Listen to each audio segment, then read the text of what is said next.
ආයිබෝවන් ඔන්න ඉතින් අදත් බියොන් ලංකා YouTube channel එකකින් ඔයාලට අලුත් වීඩියෝ එකක් අරගෙන මම ඇවිල්ලා ඉන්නවා. ඉතින් අද මම මේ වීඩියෝ එකකින් කරන්න බලාපොරොත්තු වෙන්නේ ගිය සතියේ මම කරපු වීඩියෝ එකට අදාළවයි. ඒ කියන්නේ අපි ගිය සතියේ කරුවා මෝටර එක කනෙක්ෂන් දාන්න කොහොමද කියලා. එතනදී වතුර මෝටර එක වයර් තුනක් එළියට ඇවිල්ලා තියෙන එකම පැත්තට ඩිරෙක්ෂන් එක තීරණය කරලා එවන මෝටර වල වයර් තුනක් තමයි එළියට ඇවිල්ලා තියෙන්නේ. ඒ මෝටරේට කොහොමද කනෙක්ෂන් එක දාන්නේ කියන එක මම ඔයාලට පැහැදිලි කරුවා. ඉතින් ඔයාලට මතක ඇති මෙන්න මේ වගේ වයින්ඩින් දෙකක් තමයි මෝටර එකේ තියෙන්නේ.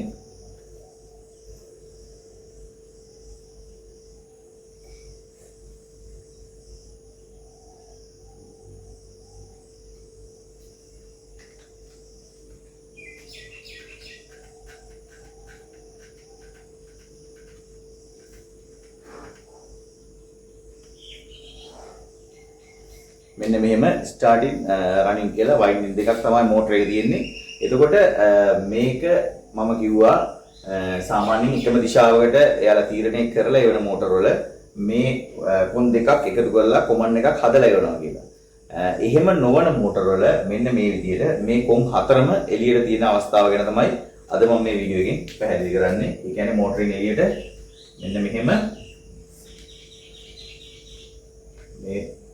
මේ වයින්ඩින් එකේ කොම් හතරම මෙහෙම ඇවිල්ලා තියෙනවා මෝටරින් එළියට. ඒකට අපිට මෝටරින් එළිය පේන්නේ මෙන්න මේ කොටස, මේ මෝටරේ ඇතුළ මෙන්න මේ කොටස.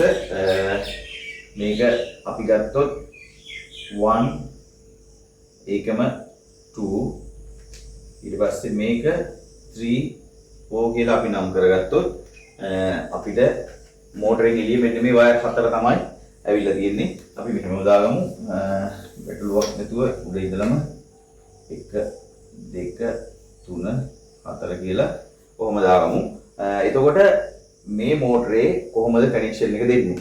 අපි මුලින්ම අර මෝටරේදී කෙරුවා වගේම මේ මෝටරේ වාසි ටිකක් තියෙනවා. මොකද්ද වාසි ටික? අපිට පුළුවන් අපිට කැමති දිශාවකට මෝටරේ වෙනස් කරගන්න, කරගෙන පැත්ත වෙනස් කරගන්න පුළුවන්. මේ විදිහට වයර් හතරම එළියට ඇවිල්ලා තියෙනවා නම් අපි හිතමු අපි රිවර්ස් කරගෙන ඕන කියලා. අපිට පුළුවන් මේක රිවර්ස් කරගෙන විදිහට හදාගන්න. ඒත් එක්කලම ස්විච් එකක් භාවිතා කරලා මේ දෙපැත්තටම කරකවන්න එකම මේකේදී දෙපැත්තටම කරකවන්න පුළුවන් වෙන විදිහට අපිට හදාගන්න පුළුවන්. මේ විදිහට වයර් හතරම එළියට ඇවිල්ලා තියෙන මෝටර වල. ඉතින් මේකෙදිත් සරලයි, වැඩි හිතන්න දෙයක් නැහැ. කොහොමද වැඩේ කරන්නේ කියලා. මෙන්න මෙහෙමයි වැඩේ කරන්නේ. අපි මල්ටිමීටරයක් අරගෙන අර විදිහටම චෙක් කරගත්තොත් අපිට ස්ටාර්ටින් එකේ වැඩි අගයක් හම්බ වෙනවා. ඔයාලට පැහැදිලි ඇති ගිය පාර වීඩියෝ එකේදී කරද්දි ස්ටාර්ටින් එක උතලා තියෙන පොඩි කම්බි වලින් වැඩි වට ගානක්. එතකොට මේකේ ලොකු ප්‍රතිරෝධයක් තියෙනවා. එතකොට මල්ටිමීටරයක් අරගෙන මල්ටිමීටරේ ඕම් ස්කේල් එකට දාලා අපි චෙක් කරලා බලුවොත් මේ ස්ටාර්ටින් වයින්ඩින් එකට අපි ස්ටාර්ටින් කියලා නම් කරලා තියෙන ඉඳ දන්නවා. අපි නොදන්න මෝටර එක නම් අපි චෙක් කරලා බලපුවම වැඩිම අගයක් පෙන්වන ඕම්ස් ගාන තියෙන්නේ ස්ටාර්ටින් වයින්ඩින් එකේ. එතකොට මෙන්න මේකේ මේ මෙතෙන්ටයි අපි මේ ඕම් ස්කේල් එකට දාලා ප්‍රොබ් දෙක අල්ලපුවාම ලොකු අගයක් පෙන්නනවා. ඒක තමයි ස්ටාර්ටින් වයින්ඩින් එක. ඊට පස්සේ අපි රනින් වයින්ඩින් එක ඊට වඩා ඊට සාපේක්ෂව අඩු අගයක් පෙන්වන්නේ. එතකොට ඒක තමයි රනින් වයින්ඩින් එක කියලා අපි ගන්න. ඊට පස්සේ අපි කරනවා අර මෝටරේ කරලා ඒකු විදිහටම මේකේ ස්ටාර්ටින් එක අග්‍රේකුයි රනින් එක අග්‍රේකුයි එකතු කරලා අපි හදා ගන්නවා කොමන් එක. හරි, මෙන්න මේ විදිහට. එතකොට මේක අපි කොමන් කියලා නම් කරමු. මේක රනින්, මේක ස්ටාර්ටින් අන්තර ටික. එතකොට මෙන්න මෙහෙම ඇවිල්ලා තියෙද්දි අපි කොහොමද කැපැසිටර් එක සම්බන්ධ කරන්නේ? මේ කැපැසිටර් එක කියලා ගත්තොත් කැපැසිටර් එකේ වයර් දෙක. ඊට පස්සේ අපි මෙන්න මේ කොමන් එකට කෙලින්ම කැපැසිටර් එක මම මේ හරියෙන් අලින්නා. මේ කැපැසිටර් එක මෙන්න මේ කොමන් එකට අපි කෙලින්ම ලයින් එක දෙනවා. මෙන්න මේ විදිහට. ඊට පස්සේ නියුට්‍රල් එක අපි අනිමු කළු පාටින්. නියුට්‍රල් එක මෙන්න මේ විදිහට කැපැසිටර් එකේ එක පැත්තකට එනවා. මේ එන නියුට්‍රල් එකම මෙන්න මේ විදිහට රනින් අග්‍රයට යනවා. ඒත් එක්කලම කැපැසිටර් එකේ අනිත් පැත්තේ අග්‍රය මෙන්න මෙහෙම ස්ටාර්ටින්ට සම්බන්ධ වෙනවා. මෙන්න මේක තමයි ඒ සර්කිට් එකේදීත් වෙන්නේ. අර ඇතුළේදී හදලා යපු කොමන් එක වෙනකොට අපි මෙන්න මේ කොමන් එක එළියේදී හදාගන්න එක තමයි වයර් හතරක් තියෙන මෝටර වලදී අපි සිද්ධ කරන්නේ. හැබැයි මෙතනදී අපිට පුළුවන්කම තියෙනවා මෝටරේ කැරගෙන දිශාව වෙනස් කරගන්න අර මම කලින් කිව්වා වගේ.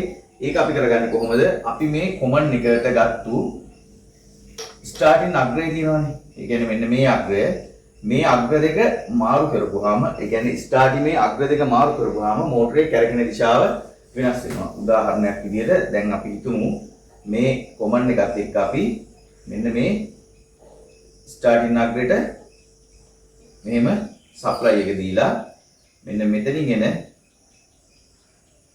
ස්ටාර්ටින් එකට කැපැසිටි එක සම්බන්ධ කරුවොත් මේ මෝටරේ කැරකෙන පැත්ත වෙනස් වෙනවා.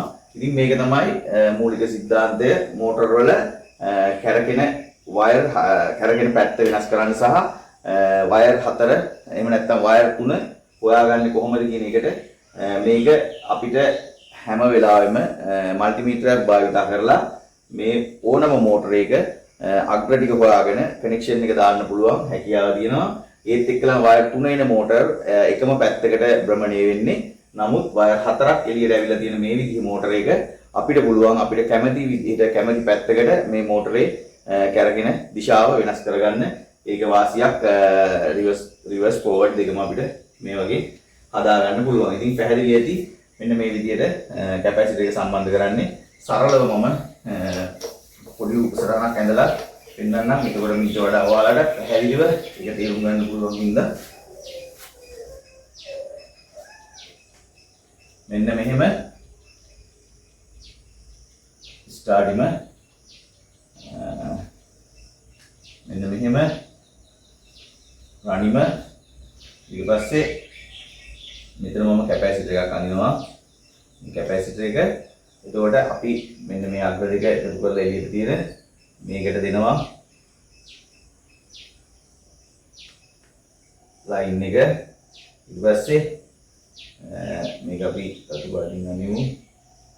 මේක දෙනවා ලයින් එක. ඊට පස්සේ අපි නියුට්‍රල් එක මෙන්න මේ විදිහට කැපැසිටර් එකට දීලා කැපැසිටර් එකට දෙන පැත්තෙන්ම නියුට්‍රල් එක අපි දෙනවා රනින් වයින්ඩින්ගට. ඊට පස්සේ මේක රනින් වයින්ඩින් මේක ස්ටාර්ටින් වයින්ඩින්. හරි. ඊට පස්සේ අපි මේකේ අනිත් පැත්තේ කැපැසිටර් එකේ අග්‍රය මෙන්න මේ විදිහට දෙනවා ස්ටාර්ටින් අනිත් පැත්තට මාරු කරගන්න ඕන වුණොත් මෙන්න මේ වයින්ඩින් එක පොට් කොනවල් දෙක දෙපැත්ත මාරු කරගන්න එක තියෙන්නේ. මේක S1 S2 මේක running 1 running 2 කියලා ගමු අග්‍ර ටික. එතකොට මාරු කරනවා නම් මොනවද වෙන්නේ? මේ S1 S2 කියන එකේ S1 එක මේ කොමන් එක ඇවිල්ලා තියෙන පැත්තට ගිහින් ගිහිල්ලා S2 එක ඇවිල්ලා කැපැසිටර් එක පැත්තට වැටෙන එක තමයි වෙන්නේ. මෙන්න මේක පැහැදිලි ඇති. ඉතින් එහෙමනම් ආයෙත් මේ වගේ වීඩියෝ එකකින් හම්බෙමු. හැමෝටම සුබ දවසක් වේවා. ජය වේවා.